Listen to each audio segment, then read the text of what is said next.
देखिए, एक चीज तो पहले समझ ली, इस देश में कहीं भी राष्ट्रीय जनता दल की सरकार नहीं है। देश के किसी कोने में सिर्फ और सिर्फ भारतीय जनता पार्टी, कुछ जगह पर कांग्रेस पार्टी और कुछ थर्ड फ्रंट के लोग हैं। कॉपी कौन कर रहा है ये जनता जानती है। कॉपी पेस्ट करके, अच्छा जनवरी फरवरी में कौन हड़बड़ी था? आप होते कौन है? अरे नेता विरोधी दल मुद्दा उठाने के लिए होता है, घोषणा करने के लिए मुख्यमंत्री होते हैं।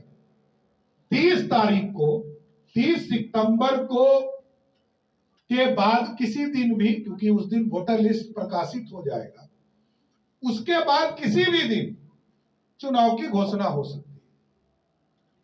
तो 30 तारीख तक आप होते कौन है घोषणा करने वाले? यही नौसिखिया नेता लोग हैं। अरे भैया, अभी तो नीतीश कुमार मुख्यमंत्री है ना, ये क्यों नहीं समझ रहे? आप मुख्यमंत्री नहीं हो, सौरा से निकलो। लोकतंत्र है, राजतंत्र नहीं है।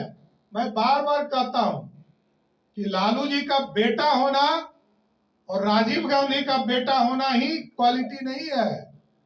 जनता के बीच में किसका एक्सेप्टेंस है ये देखो।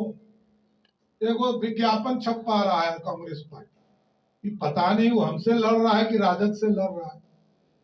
ये कांग्रेस पार्टी अलगे गोतेवर में, और हम लोग नहीं जानते हैं कितना माफी मांगेंगे राहुल गांधी। आरक्षण के लिए माफी मांगेंगे कि उनके पता नहीं रिलेशनों उल्टा पुल्टा समझ में नहीं आता है कि पंडित नेहरू SC ST के आरक्षण का विरोधी थे, उनकी दादी और उनके पिताजी OBC के आरक्षण के विरोधी थे, पूरा परिवार आरक्षण विरोधी रहा।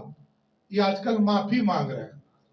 अरे भाई, यदि कांग्रेस पार्टी ने आरक्षण OBC के लोगों को दिया होता तो आज भारत सरकार का सेक्रेटरी 80% OBC होता, दलित होता। लेकिन ये लोग तो विरोध करते रहे।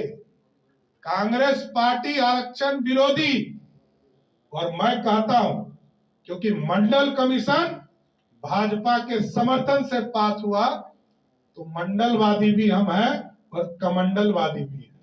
कमंडल भी हम चलाते और मंडल भी भारतीय जनता पार्टी का। देखिए, राष्ट्रीय जनता दल के जब सबसे बड़े नेता आदरणीय लालू प्रसाद जी, जब वो बाबा साहब अंबेडकर की के फोटो को ही अपमानित करते हैं, तो उनके कार्यकर्ता, उनके विधायक यदि इस तरह का कर रहे हैं तो कोई नई बात नहीं। उनके लिए राजशाही है, वो राजा बन गए। आए थे गरीब का बेटा बनकर लालू जी, और बन गए राजा। जनता सिखाएगी उनको 2025 में। धन्यवाद।